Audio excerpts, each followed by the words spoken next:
Hi అండి, నమస్తే. నేను మీ వందన. ఈరోజు స్పెషల్ అయితే ఆలు మటర్ టమాటో గ్రేవీ కర్రీ అండి. ఇది చపాతీలోకి కానీ, నాన్లోకి కానీ, రోటీలోకి కానీ దేంట్లోకైనా చాలా బాగుంటుంది. ఒకసారి ట్రై చేయండి. ఈ చలికాలంలోనే మనకు మటర్ ఎక్కువగా దొరుకుతుంది. అదే అండి బఠానీ. సీజన్ అయిపోయే లోపల ఇలా మటర్ తీసుకొచ్చుకొని ఈ కర్రీ చేసుకోండి. నార్త్ ఇండియన్స్కి చాలా ఇష్టమైన కర్రీ అనమాట ఇదైతే. ఒకసారి అయితే ట్రై చేయండి, ఎలా ఉందనేది నాకు కమెంట్ చేసి చెప్పండి. ఈ రెసిపీలోకి వెళ్ళడం కోసం నేను ముందుగా ఇక్కడ టమాటోల్ని ముక్కలుగా కట్ చేసుకుంటున్నానండి. ఇక్కడ నేను 5 టమాటోల్ని శుభ్రంగా కడిగి ముక్కల్లాగా కట్ చేసి గ్రైండర్లో వేసి మెత్తటి పేస్ట్ లాగా చేసి పెట్టుకున్నాను. ఇలా పేస్ట్నే వాడుకోవాలండి మనం చపాతీలోకి పెట్టుకునేటప్పుడు. అప్పుడే మంచి టేస్టీగా గ్రేవీగా వస్తుంది. అలాగే నేను ఇక్కడ మీడియం సైజు ఆలుగడ్డని చిన్న చిన్న ముక్కలుగా కట్ చేసి పెట్టేసుకున్నానండి పక్కన. ఇప్పుడు స్టవ్ ఆన్ చేసి కడాయి పెట్టేసుకొని కడాయిలోకి ఒక 5 టేబుల్ స్పూన్ల ఆయిల్ని అయితే వేసుకుంటున్నానండి. ఆయిల్ వేసుకున్న తర్వాత ఆయిల్ హీట్ అయిన తర్వాత దీంట్లోకి పోపు దినుసులు అయితే మనం యాడ్ చేసుకోవాలి. ఇక్కడ నేను కేవలం ఆవాలు, జీలకర్ర మాత్రమే వేసుకుంటున్నాను. మీరు కావాలి అనుకుంటే శనగపప్పు కూడా వేసుకోవచ్చు. అవి చిటపటమన్న తర్వాత నేను 6 పచ్చిమిరపకాయల్ని అలాగే 2 మీడియం సైజు ఉల్లిపాయలని కూడా కట్ చేసి ఇందులో వేసేసుకుంటున్నానండి. ఇవి పచ్చిదనం పోయేంత వరకు మంచిగా వేపుకోవాలన్నమాట.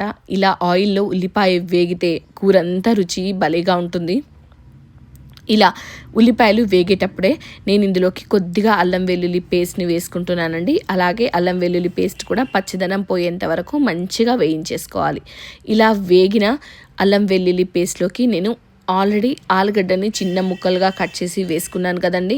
ఆ ఆలుగడ్డ ముక్కల్ని నేనైతే ఇక్కడ యాడ్ చేసుకుంటున్నానండి. ఎందుకంటే ఈ ఉల్లిపాయలతో పాటుగానే ఆలుగడ్డ వేగిపోవాలి. ఇలా కట్ చేసిన ఆలుగడ్డల్ని సాల్ట్ వాటర్లో వేసి పెట్టుకోవాలండి. అప్పుడే ఇవి రంగు మారకుండా ఉంటాయి. ఇలా ఆలుగడ్డ ముక్కలన్నిటినీ ఇందులో వేసేసుకొని వీటిని లో ఫ్లేమ్లోనే మంచిగా ఫ్రై అవ్వనివ్వాలండి. కూర అంతా టేస్ట్ ఈ ఆలుగడ్డలు ఉడికే దానిపైనే ఉంటుంది. ఆలుగడ్డలు పచ్చి వాసన పోయి మంచిగా ఉడకాలి. అలాగని ఆలుగడ్డ పూర్తిగా స్మాష్ అయిపోకుండా చూసుకోవాలండి. ఇలా ఒక 10 నిమిషాలు మనము లో ఫ్లేమ్లోనే పెట్టేసి ఆలుగడ్డని ఉడికించుకోవాలండి. అలాగే ఇది ఉల్లిపాయతో పాటుగా వేగిపోతుంది కాబట్టి మంచి టేస్ట్ వస్తుందన్నమాట.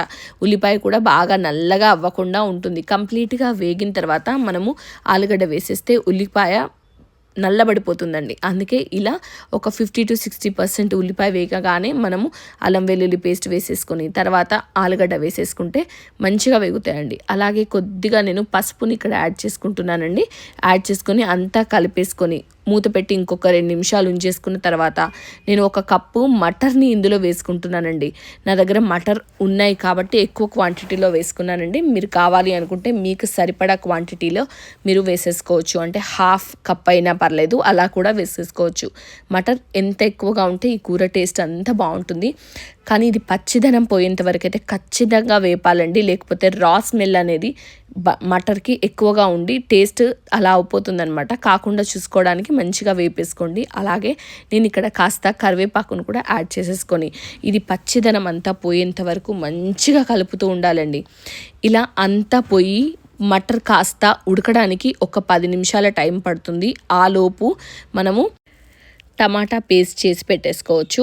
ఇప్పుడు ఇదంతా మంచిగా వేగిన తర్వాత చూడండి ఎలా వేగింది అని, చూసారా ఎంత బాగా వచ్చిందని. ఇలా ఒక్కసారి వేగేసిన తర్వాత మనం గ్రైండ్ చేసి పెట్టుకున్న టమాటో పేస్ట్ని ఇందులో యాడ్ చేసేసి దీనికి సరిపడా ఉప్పుని, కారాన్ని, జీలకర్ర పొడిని అలాగే కాస్త గరం మసాలాను కూడా ఇందులో వేసేసుకోవచ్చు అండి. మీరు వద్దు అనుకుంటే గరం మసాలా కంప్లీట్గా స్కిప్ చేసేయచ్చు. ఇప్పుడు ఇవన్నీ వేసిన తర్వాత మీడియం ఫ్లేమ్ పైన పెట్టి టమాటా ప్యూరీ మొత్తం రంగు మారేంత వరకు వేయించేసుకోవాలి. ఈ టమాటో ప్యూరీ వేగి ఇవన్నీ పర్ఫెక్ట్గా ఉడికేస్తే కూరలో ఇంకా ఏం మసాలాలు యాడ్ చేయాల్సిన అవసరం అస్సలు లేదండి.